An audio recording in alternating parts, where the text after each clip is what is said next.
It started not with a machine nor a miracle, but with a simple question. Why do some of the best ideas vanish? In the quiet corridors of innovation, where progress whispers rather than shouts, there are moments when an idea arrives that could change everything. A material that outperforms plastic but grows from the soil. A light bulb that never burns out. A car made not from steel and oil, but from plants and sun, and then silence. This series is not about wild conspiracies or hidden vaults. It's about real discoveries. Ideas tested, proven, even publicly demonstrated. Technologies that promised cleaner air, better health, longer-lasting goods, or sustainable living. And then disappeared, not because they failed, but because they threatened. Over the next 14 chapters, we will journey through the forgotten corners of the modern world.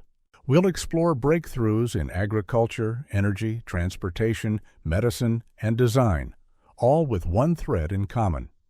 They were shut down before they could take root. In the 1930s, a car that ran on hemp and wore hemp for skin was built, stronger and lighter than steel. In the 1940s, nylon stockings were so durable they rarely tore, until their makers deliberately weakened them. In the 1970s, foam homes could be sprayed into shape in a week, but code after code made them disappear. This isn't a story about what might have been, it's a story of what was and why it didn't last. Why would anyone oppose a cleaner building method? Who benefits when a product fails faster? Why does a plastic-eating enzyme struggle to find funding? These aren't rhetorical questions. They have answers, found in boardrooms, regulatory agencies, and industrial lobbying halls. And more often than not, the answer is the same: power. Yet this isn't a tale of villains either.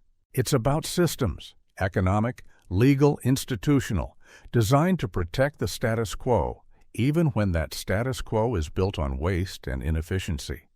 It's about the slow erosion of possibility when profitability decides what kind of future we get. Each chapter in this series begins with a spark, a moment of human ingenuity. A man with a microscope who sees something no one else can. A group of scientists who build a home from air and foam. Farmers who turn waste into energy and plastic into food. We'll follow those sparks as they're fanned into flame and as they're quietly smothered. Not with drama, but with paperwork, regulation, smear campaigns, and silence. Still, at the heart of every one of these stories lies something remarkable, a reminder of what we are capable of what might still be possible if we choose to remember. Because maybe the real question isn't what discoveries were lost. It's why we keep losing them and what it would take to stop. So let us begin with one such memory, a forgotten material born from the earth that once promised to reshape the very cars we drive, a material so strong, so sustainable, it could have rewritten the future. Instead, it was buried beneath decades of synthetic silence. Welcome to the story of the hemp car and the industries that couldn't afford to let it live. It began in a Michigan field where rows of hemp swayed under a summer sun, not as a symbol of rebellion, but as a promise of renewal. In the early 20th century, Henry Ford, a man synonymous with the machine age, had a vision that ran deeper than mass production. He saw the farm not just as a source of food, but of fuel, fabric, and form. His dream? A car not mined from the earth, but grown from it. In 1941, that vision materialized in a prototype, a car whose body was made from hemp-based plastic. Ford demonstrated it himself, striking the panel with a sledgehammer. It didn't dent. The car was 1,000 pounds lighter than its metal counterparts, and the material was 10 times stronger than steel. The future, it seemed, could be renewable, biodegradable, and revolutionary. But almost as quickly as it appeared, the hemp car was gone. At the heart of this disappearance was a plant with two faces: hemp, the industrial cousin of marijuana, and a complex web of fear, power, and profit. While hemp contains negligible THC, the psychoactive compound in marijuana, federal policy made little distinction. In 1937, the Marijuana Tax Act rendered hemp farming economically unfeasible in the United States. It wasn't an outright ban, but a strangulation through regulation. Behind this legal maneuvering were powerful interests.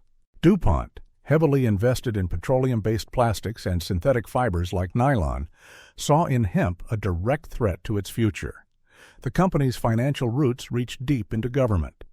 Andrew Mellon, the Secretary of the Treasury, was not only a key investor in DuPont, but also the uncle of Harry Anslinger, the head of the newly formed Federal Bureau of Narcotics. Anslinger launched a fear-driven campaign against marijuana, conflating it with hemp in the public imagination. Posters screamed of madness and danger, while industrial hemp, once a staple crop, became collateral damage in a war of perception. Ford's prototype, though functional and promising, had nowhere to go. With hemp cultivation stifled, the material pipeline dried up. The dream of a biodegradable, plant-based automobile dissolved into history. The car was dismantled, the idea shelved. And yet, what Ford envisioned was not science fiction. Hemp-based plastics are real. They are stronger than fiberglass, lighter than steel, and completely biodegradable. 1 acre of hemp can produce as much cellulose as 4 acres of trees in a single season. It could have replaced petroleum-based plastics in everything from cars to containers, electronics to insulation. Instead, America chose oil. For 80 years, synthetic plastics dominated. The rivers filled with waste, the oceans with floating islands of discarded convenience. What might our world look like if we had grown our materials instead of drilling for them? The hemp car was not merely a missed opportunity. It was a case study in what happens when innovation collides with entrenched power.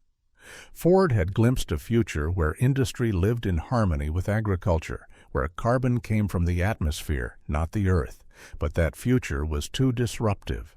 As we face a world drowning in plastic and choked by emissions, the echoes of that lost invention are hard to ignore. The hemp car was never science fiction. It was a working machine, parked momentarily in history before being driven off the road by politics, money, and fear. What other futures have we dismantled before they had a chance to run?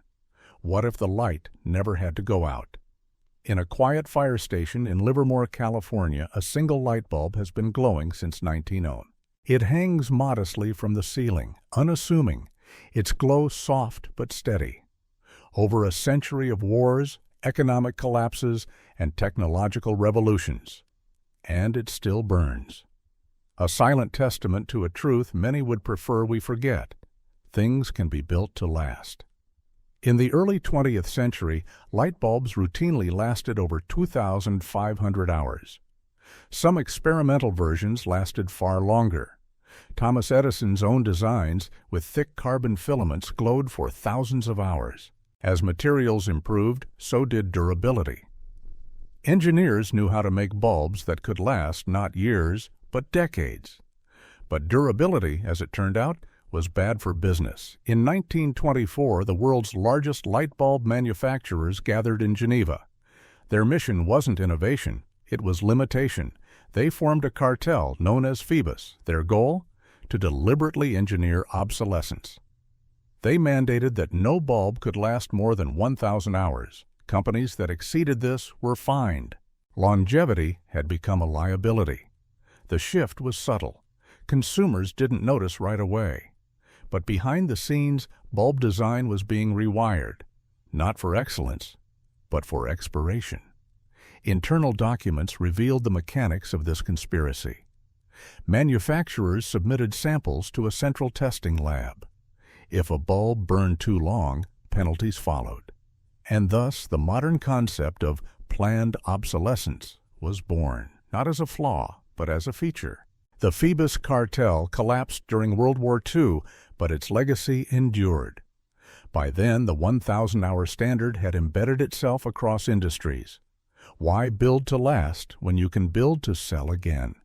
Refrigerators, radios, toasters, all began to inherit this ethos. Failure became expected, even accepted. Today, we live in a world where light bulbs are cheap and disposable. LED bulbs now promise 25,000 hours of life, and yet even these are often engineered to dim, degrade, or fail early. The technology exists to make bulbs that last a lifetime, but the incentives don't. The centennial bulb still glows. It does so without fanfare or marketing, without upgrades or firmware, just a thick carbon filament sealed in glass, doing what it was always meant to do. Its quiet resilience raises a difficult question.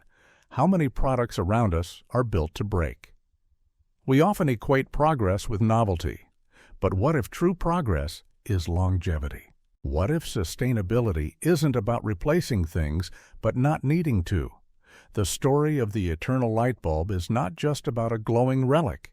It's about a decision, made behind closed doors, to choose profit over permanence. A decision that shaped not just how we light our homes, but how we live, buy, and discard. If a single bulb can shine for over a century, what else could we build to last? And what kind of world might we live in if we were allowed to try? It started with the hum of steel wheels and the soft whine of electric motors, the soundtrack of American cities in motion. In the early 20th century, over 100 cities across the United States were laced with electric streetcars. Sleek red or yellow cars glided along tracks, whisking people to work, school, and home. Los Angeles, then a growing metropolis, boasted over 1,000 miles of track. The system was clean, efficient, and beloved. But by the 1950s, nearly all of it was gone. What replaced it was not better. Diesel buses belched smoke where electric cars once glided. The tracks were ripped up, the overhead wires cut. Cities once designed around transit now sprawled outward, bound to the automobile. The dismantling of America's streetcars wasn't natural decline, it was strategic elimination. In the 1930s, a group of powerful corporations, General Motors, Firestone Tire, and Standard Oil, formed a front company called National City Lines. Their mission was straightforward: buy up electric streetcar systems and dismantle them. The motive? Control. Electric streetcars didn't need gasoline. Their rubber tires wore slowly. They reduced the need for private cars. To the auto, oil, and tire industries, public transit wasn't just inefficient. It was competition. So city by city, they moved in. First came neglect, maintenance deferred, services degraded. Then came the argument, the system was outdated. Next came the replacement. GM built diesel buses. Finally, the demolition. Rails torn up, copper wires sold, history erased. In 1949, these companies were convicted of conspiracy to monopolize the sale of buses and transit equipment. But the punishment was negligible. General Motors was fined $5,000. Executives paid a single dollar each. The destruction they left behind was irreversible. Los Angeles serves as the most poignant example. The Pacific Electric red cars once carried Angelenos from downtown to the beaches, the mountains, and everywhere in between. After the system's removal, the city ballooned outward, its streets choked with cars, its skies as heavy with smog. What had been a model of modern transit became the birthplace of car dependency. This wasn't just the loss of a transportation method. It was the loss of a vision, one in which cities were walkable, connected, and breathable. A vision sacrificed for short-term profit and market control. And today, we pay the price. Traffic consumes our hours. Gasoline eats our wallets. The promise of clean, communal transit lingers only in memory or in European cities that chose a different path. The story of the stolen streetcars reminds us that infrastructure is destiny. Once torn up, tracks are rarely relaid. Once sprawled, cities are hard to reconnect. Once choice is lost, dependence sets in. Imagine a city not built around parking lots, but around people. A city where transit is not an afterthought, but a lifeline. That was once our reality. until it was bought, dismantled, and paved over. Progress is not always forward. Sometimes it is a loop, and we've lost the line that brought us home. They were supposed to be indestructible, delicate only in appearance, but engineered for endurance. In the early 1940s, women across America were introduced to a remarkable new product: nylon stockings. Made from a synthetic fiber developed by DuPont, these stockings were hailed as a marvel of modern chemistry. They were sheer, smooth, and, most impressively, nearly impossible to tear. Women reportedly wore the same pair for months without a single run or snag. In a world still stitched together by cotton and silk, nylon felt like magic. It was strength masquerading as elegance. And then, something changed. Post-World War II, nylon stockings returned to the market, but they weren't the same. They tore easily. Snags turned to runs with a whisper of contact. Consumers noticed, but had no alternatives. DuPont controlled the market. What happened was no accident. Internal memos from the company revealed the truth. Durability had become a problem. If stockings lasted too long, women wouldn't buy more. The market, DuPont feared, would saturate. So they quietly ordered their chemists to make the fibers weaker. The solution was to reduce the denier, the thickness of the threads. Thinner threads looked more fashionable, but they were also dramatically more fragile. With one engineering choice, DuPont transformed a revolutionary product into a recurring purchase. To cover their tracks, they rebranded fragility as elegance. Advertisements normalized the run, even romanticized it. Women were taught to expect failure in their garments. It was just part of being fashionable. This was not just the birth of a weaker stocking, it was the industrialization of impermanence. Today, we recognize the concept as planned obsolescence, building products that are designed to fail, so they must be bought again. But in the 1940s, this was a new kind of manipulation, a redefinition of quality, from how long it lasts to how often it must be replaced. What's haunting is how easily the public accepted it. The industry trained consumers to believe fragility was natural, even desirable.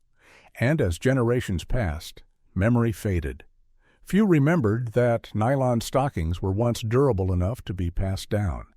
Yet the capability never vanished. Look at modern athletic gear, tights and compression garments made from similar materials that can endure years of wear. The difference isn't technology, it's intent. The story of the unbreakable stocking is not just about fashion. It's about how industries shape expectations. How they can convince us that waste is normal, that short-lived products are stylish, that the inconvenience of replacement is somehow progress. And it leaves us with a question: what else are we wearing, using, or throwing away? Not because it must fail, but because someone decided it should. Durability used to be a virtue. Somewhere along the way, it became a threat. Imagine a farm where nothing is wasted, where energy, water, and food cycle together in a seamless loop. Where manure becomes fuel, waste becomes feed, and a single plot of land can sustain itself almost entirely. This wasn't a utopian dream. It was a working system developed in the 1960s and 70s by agricultural researchers who believed that small farms could be self-reliant. Their models weren't just theoretical. They were built, tested, and proven. At the heart of these systems was integration. Livestock waste was fed into biogas digesters, which produced methane to power farm equipment. The leftover slurry became rich fertilizer for crops. Food scraps fed animals. Fish ponds were nourished with nutrient-rich water, filtering it naturally while providing protein. Every output became an input. Nothing was lost. These farms produced their own food, energy, and fertilizer.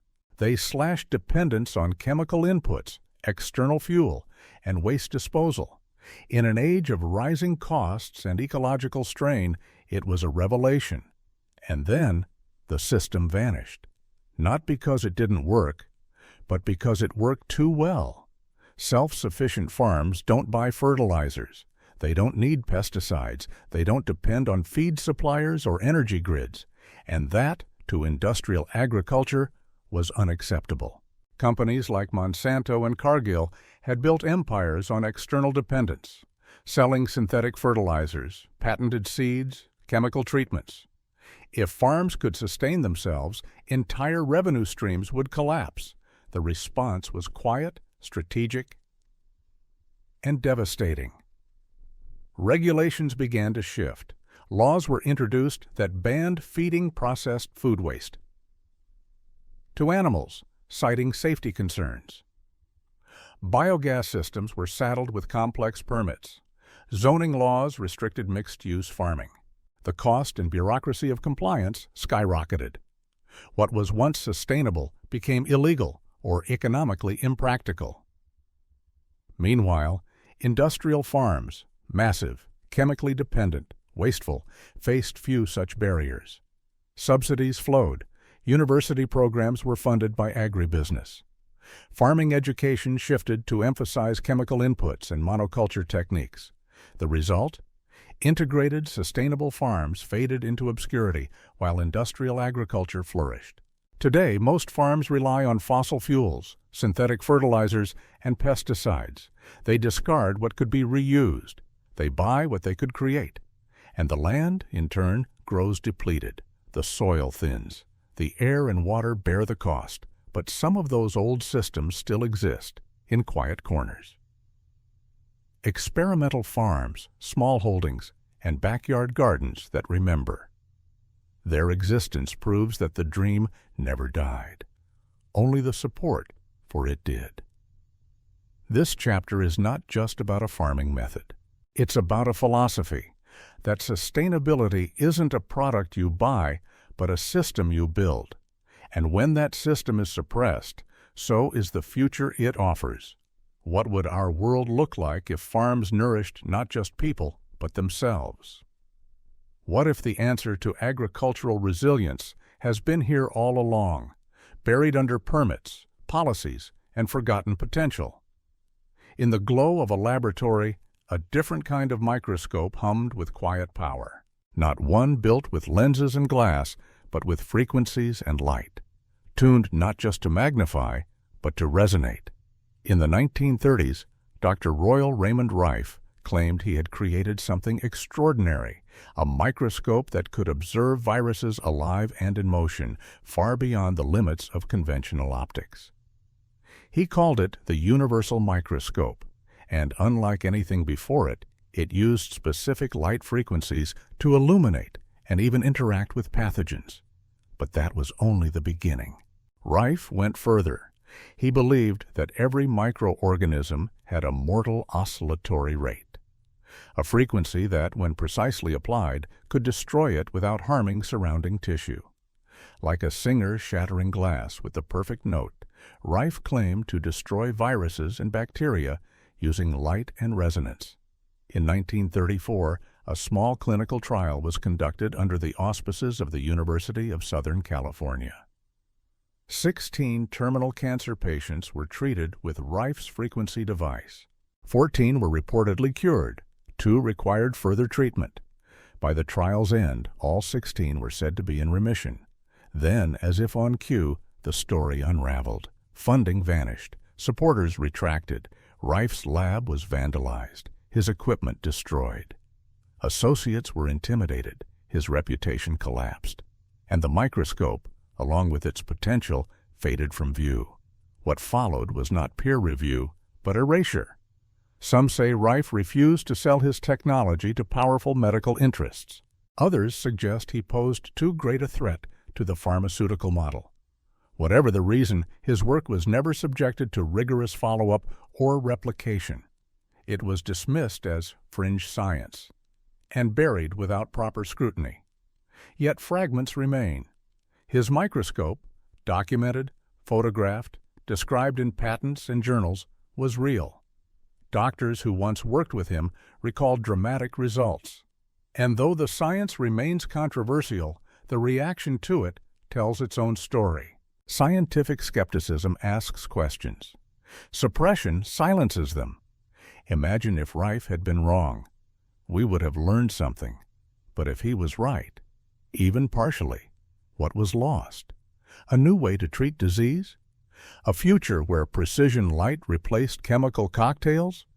Instead, we are left with a mystery, not just about one man's invention, but about what happens when medicine becomes gatekept by power rather than guided by curiosity. Today, frequency therapies are explored on the fringes of alternative medicine. Most mainstream institutions still regard them with suspicion. But the core idea that energy can influence biology is gaining ground in other forms. Lasers in surgery, targeted radiation, magnetic resonance. Perhaps Rife was simply ahead of his time, or perhaps his time was stolen. And so we ask, what if the future of healing was silenced before it could speak? It was discovered not in a futuristic lab, but in the grime of a plastic recycling facility in Japan. Among the bottles and broken packaging, something unexpected was eating the waste, quite literally. In 2016, scientists identified a strain of bacteria that had evolved the ability to break down PET plastic, the type used in most water bottles and food containers. The bacteria didn't just survive among plastic, it fed on it. It transformed something nearly indestructible into its basic building blocks in weeks rather than centuries. The implications were staggering. Plastic pollution is one of the defining environmental challenges of our age. It clogs oceans, suffocates wildlife, and persists for hundreds of years. Every year, over 380 million tons of plastic are produced, most of it destined for landfills or worse. But here was a potential biological solution, a way to undo decades of harm naturally. Researchers isolated the enzyme responsible, called PETase. In laboratory conditions, it could degrade plastic into environmentally harmless components.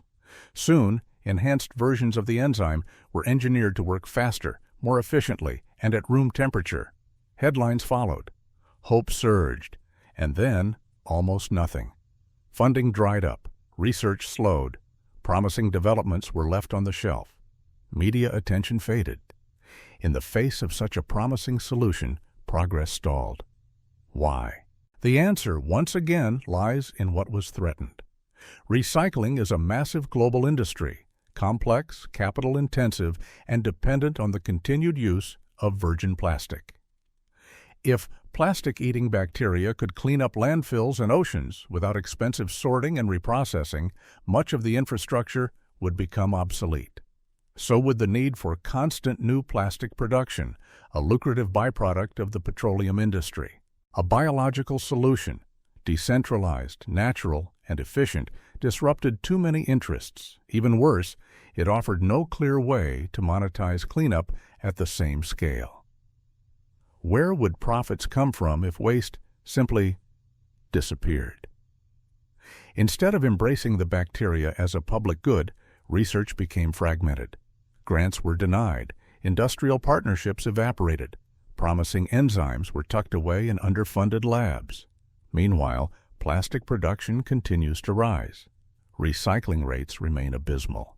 And the oceans, teeming with microplastics, continue to absorb our excess.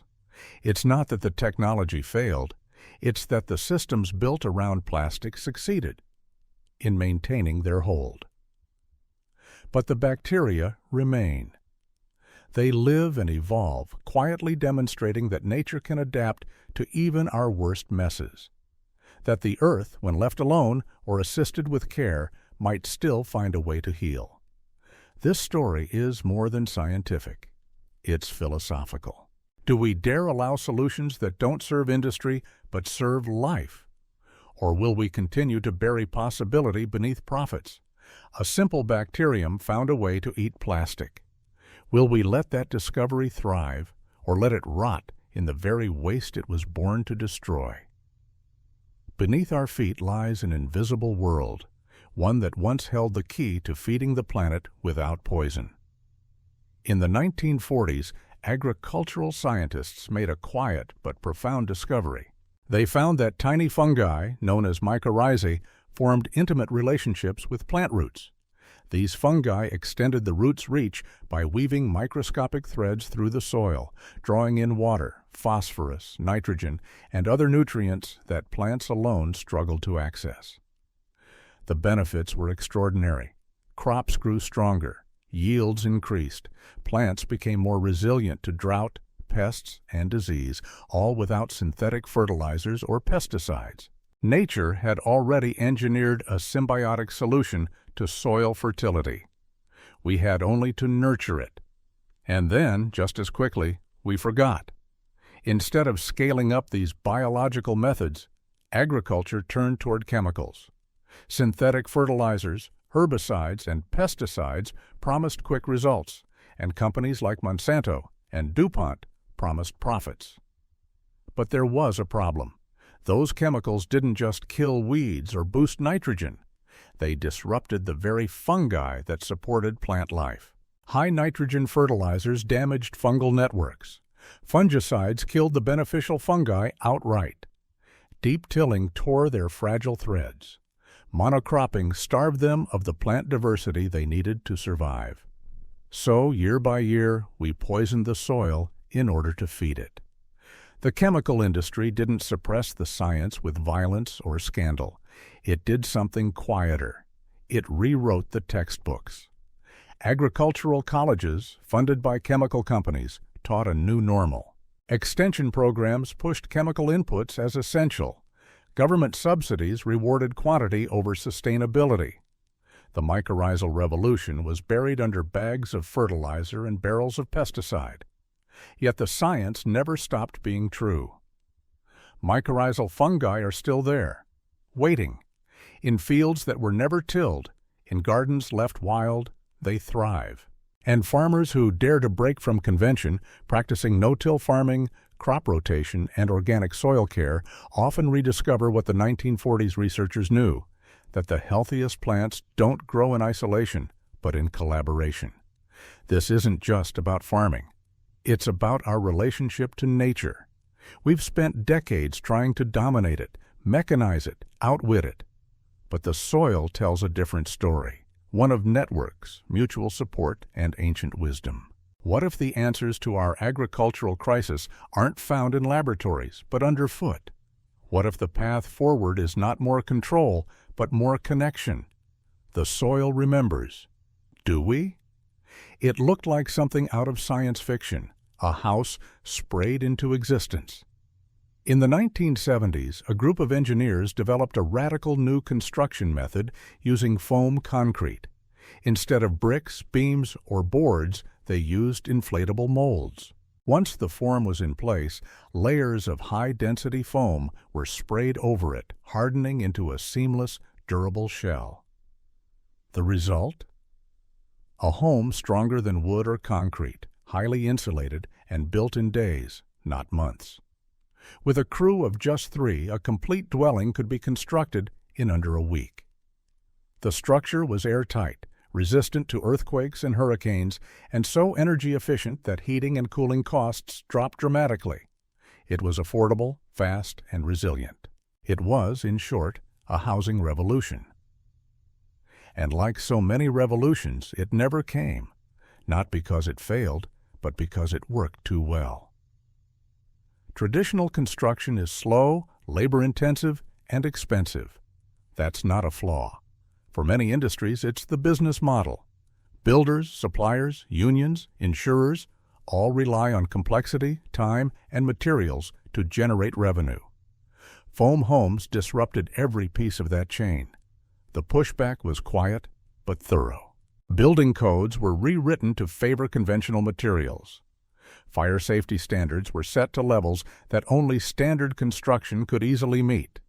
Foam structures were required to include traditional framing, defeating the point. Permits became prohibitively expensive. Insurance companies refused to cover non-standard homes. Even labor unions lobbied against the technology, fearing job loss. The few foam homes that were built, often as experimental projects or private initiatives, performed exceptionally. They weathered storms that flattened neighboring buildings. Their owners reported minuscule energy bills and low maintenance for decades. but those successes were ignored. Instead, the narrative shifted. Foam was unproven, non-traditional, difficult to ensure. The idea faded, not through failure but through bureaucracy. Today, housing remains a crisis in many parts of the world. Costs are soaring. Energy bills climb. Climate disasters destroy homes built to outdated standards. And yet we continue building the same way we did a century ago. The foam home wasn't a fantasy. It was real, tested, and better by almost every metric. But it didn't fit the system, and so the system erased it. What if homes could be built like tents, fast, affordable, safe, and still last generations?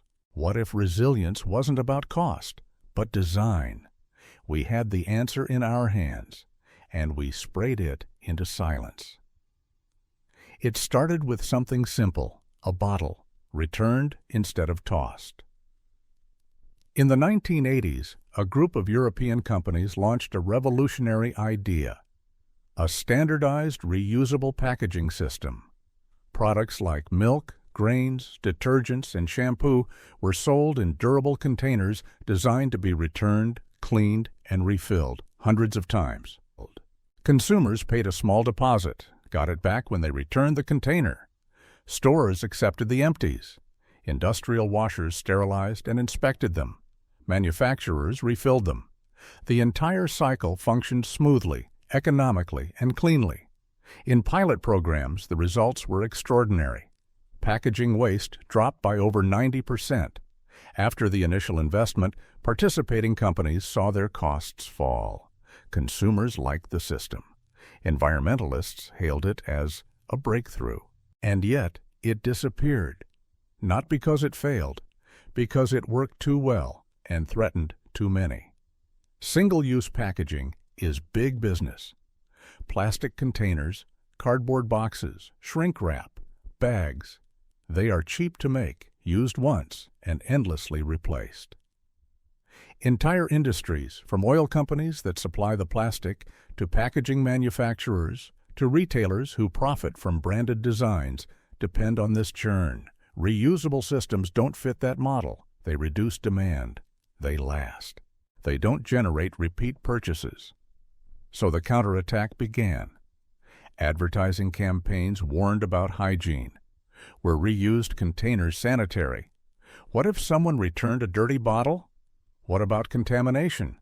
Never mind that industrial sterilization met or exceeded safety standards, fear was easier to sell than facts. Regulations followed.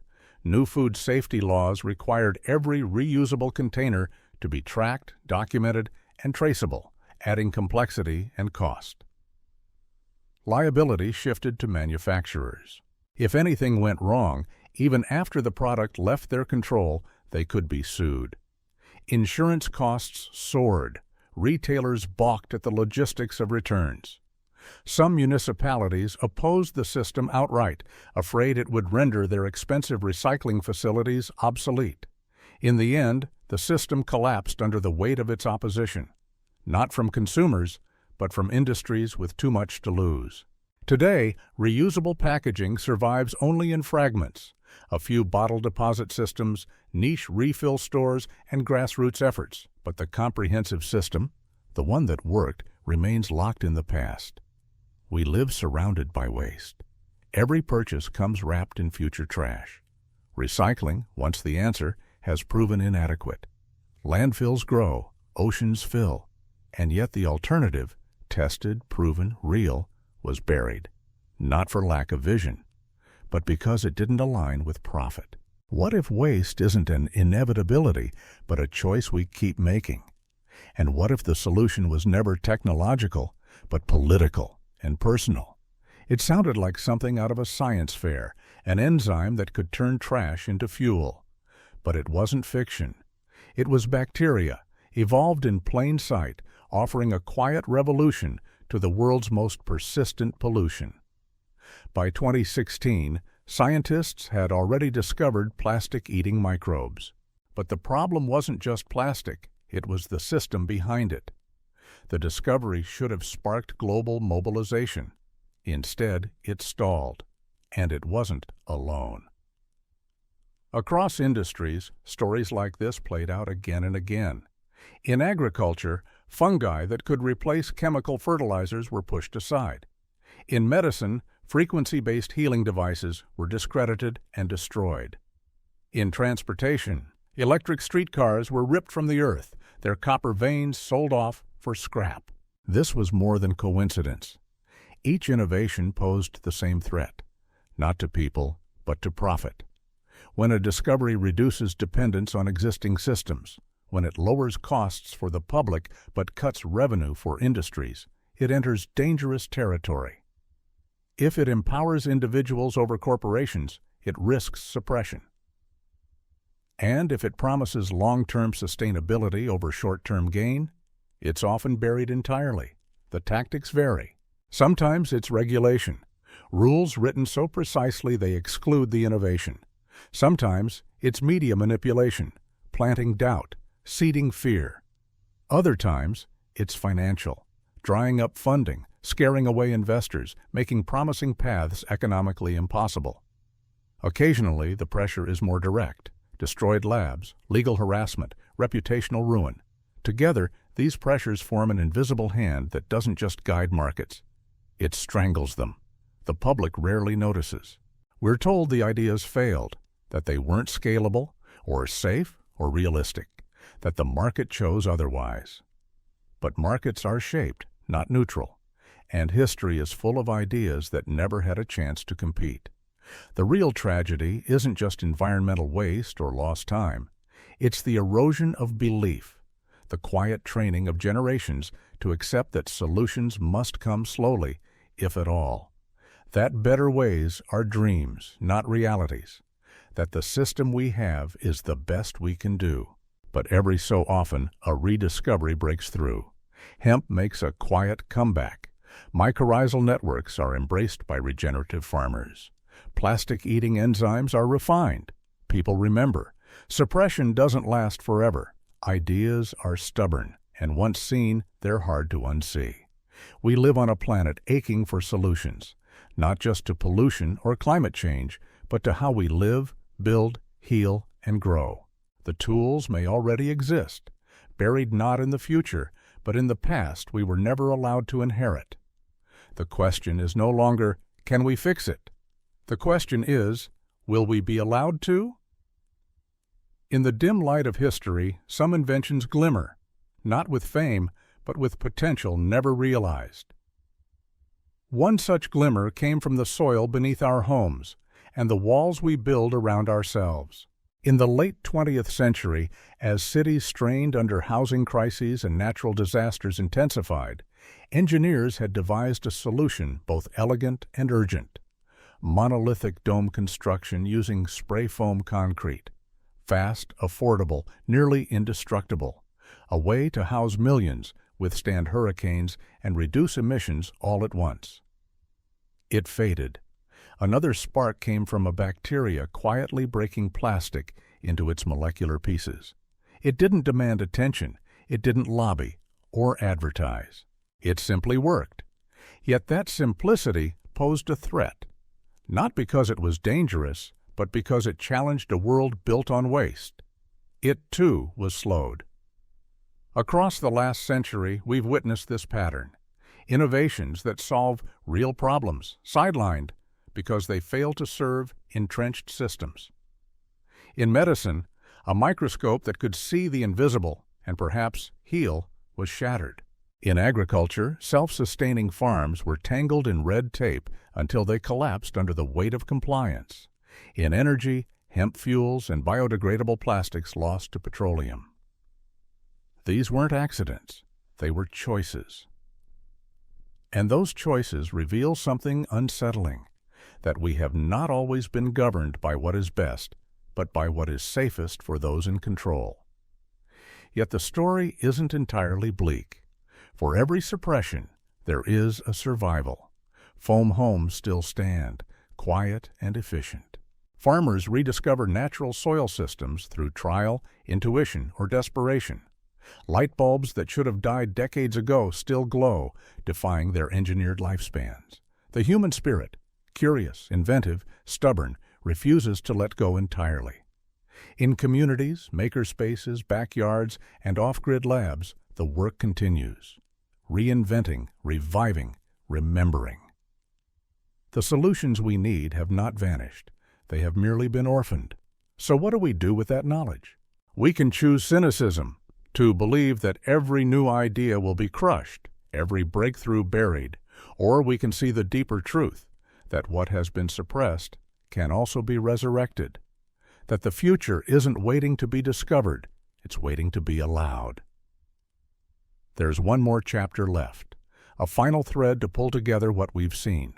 The hemp car, the eternal bulb, the stolen streetcars, the silent bacteria, the forgotten fungi, each of them a whisper of the world we could have built. And still might, if we're willing to listen, if we're willing to remember, if we're willing to ask not just what we've lost, but what we're willing to reclaim. The thread runs through them all, 10 discoveries, countless possibilities, one repeating truth. We do not live in the best of all possible worlds.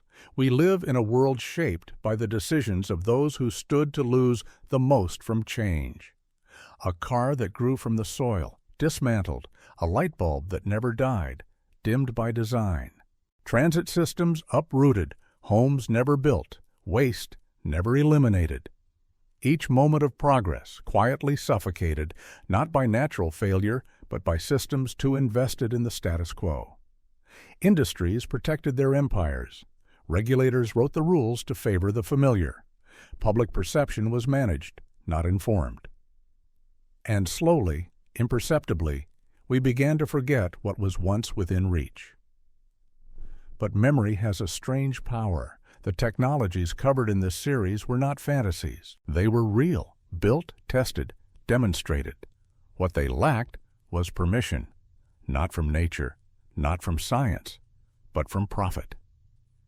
And still they endure in fragments, in homes that weather every storm, in bacteria waiting in lab dishes, in farmers who refuse to till, in bulbs that burn past their century. They are proof that better is possible. So where does that leave us? With a choice. We can continue to live in a world engineered for obsolescence, where permanence is a threat and independence is suppressed. Or we can reawaken the memory of what once was and demand better. Not every innovation is suppressed. Many flourish, but those that challenge entire industries, that shift power from corporations to people, those often need defenders. That means us. It means asking harder questions when new solutions appear and then vanish. It means recognizing that efficiency isn't always progress, and that impractical often just means unprofitable. It means remembering that the real battle isn't in the lab, but in the systems that decide what gets built, funded, permitted, and scaled. We are not lacking in ideas. We are lacking in courage to protect them. So the next time you hear of a technology that seems too good to be true, a home built in a week, a plant that replaces plastic, a system that produces no waste, ask not, does it work? But who would it threaten if it did? And if the answer is powerful enough, maybe the question becomes not whether it's real, but whether we will fight to make it so. Because the future doesn't just belong to the inventors. It belongs to the protectors of invention, to those who remember, to those who insist on better, to those who believe that what is possible should not be determined by what is profitable. The discoveries were real, the suppression was real, and the choice before us now is real. What kind of world do we want to build, and what are we willing to protect to make it unreal?